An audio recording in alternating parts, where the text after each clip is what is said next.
In today's video, we are going to show how to create a metric. First, let's navigate to the metrics page. To do that, click on the metrics tab here.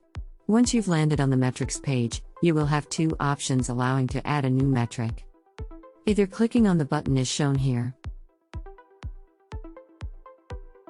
or clicking Add New Metric at the bottom of the dashboard. Once that is done, you will open a preview page listing all the metric types. In this example, we will be creating the number of times event happened metric to pull the number of site visits. To continue, choose the number of times event happened metric type, and proceed with clicking on Continue with this metric button. On the next page, you will be asked to define the metric conditions. First, you need to set the name of the metric. It is a good practice to check on the name with your team, to make sure the whole team that will be using Kissmetrics knows what goal this metric covers. From there, click on the drop-down to select an event in order to set the main data point that captures the data related to site visits. For this example, we will be selecting the visited site event. Once the event is set, this is all you have to do, so go ahead and save the metric.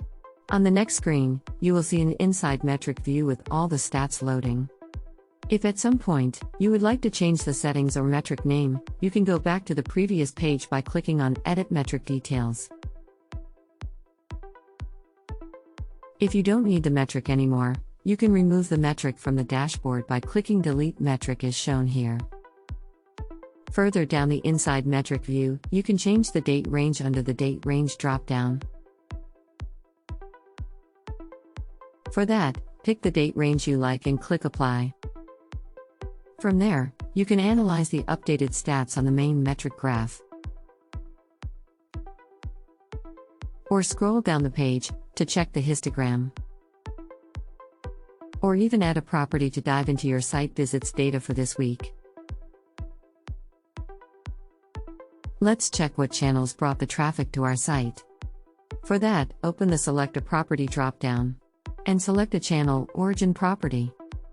Wait for the stats to quickly update. And voila, check your traffic acquisition data without a need to open any additional reports. Once you check everything you need in the inside view, you can go back to the metrics page like so. On the main metrics page, your new created metric will show up at the top of the dashboard. We hope you enjoyed this quick guide. Stay tuned for our new videos.